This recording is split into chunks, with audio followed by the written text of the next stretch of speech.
Hello mga ka-agri, tingnan po natin yung ating pinunla nung mga nakaraang dalawang araw. Magandang hapon po pala at gusto kong ipakita sa inyo yung aking punla. Ito po yung ating punla ay pagkapunla po natin, halimbawa kagaya po ng pagkalagay natin sa ating tray. Lalo na pag sa lettuce po, sa aking experience kailangan po siyang takpan.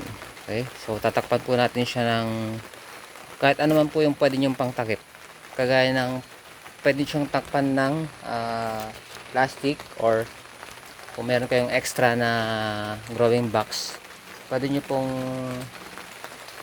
takpan ng growing box. Then silipin po natin.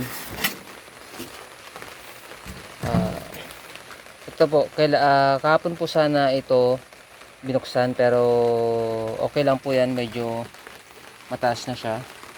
So yan, bubuksan na po natin at i-expose na po natin siya sa araw po, para maging matibay na siya. So yan, so ang proseso po niyan, pagka first day, second day, dapat nakatakip po sa natakpan po siya sa silong ng kama nyo or kahit plastic po, para po mabilis yung kanyang pag germinate po. Yan. So kagaya ng dati, hindi ko na tinatabunan yung kanyang buto. Tinutusok ko lang siya ng pantusok para magkaroon ng pinakabutas, then ipapatong nyo lang po yung seeds na ipupundan ninyo.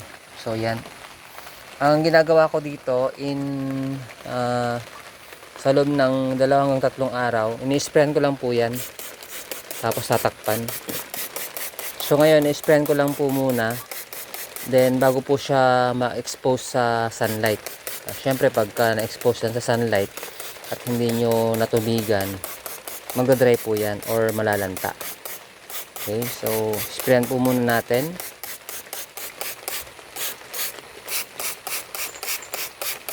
So yan, siguro hindi ko po muna lalagyan ng ng water drenching, no, ng tubig sa ilalim. Hintayin ko po muna ng medyo bumuka yung kanyang dahon bago ko siya lagyan ng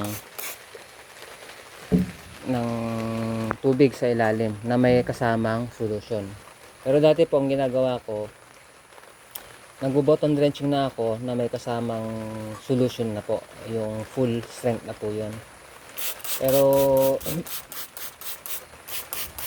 sa akin, sa lugar ko po, mas maganda yung parang mas mabisa sa akin yung after 3 days ko lang siya muna lagyan ng tawag dito, ng full strength, then spray lang muna, then takip.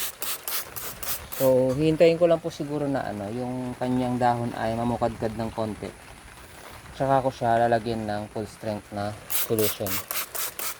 Okay, so yan, hayaan ko lang po muna siyang ganyan. Hintayin ko siyang bumukadkad muna.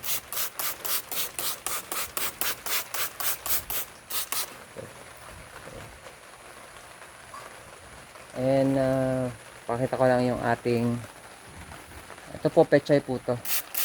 So kakapunla lang nito, sprayan lang po muna natin, then tatakpan ko po ito para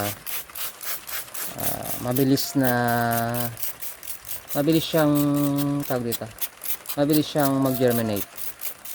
Okay, hindi po ito pelletize, kaya wala kayong nakikitang nakaibabaw. Tinabunan ko lang po ng konti.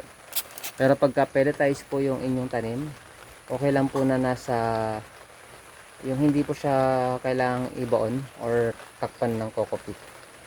Ganyan lang po siya.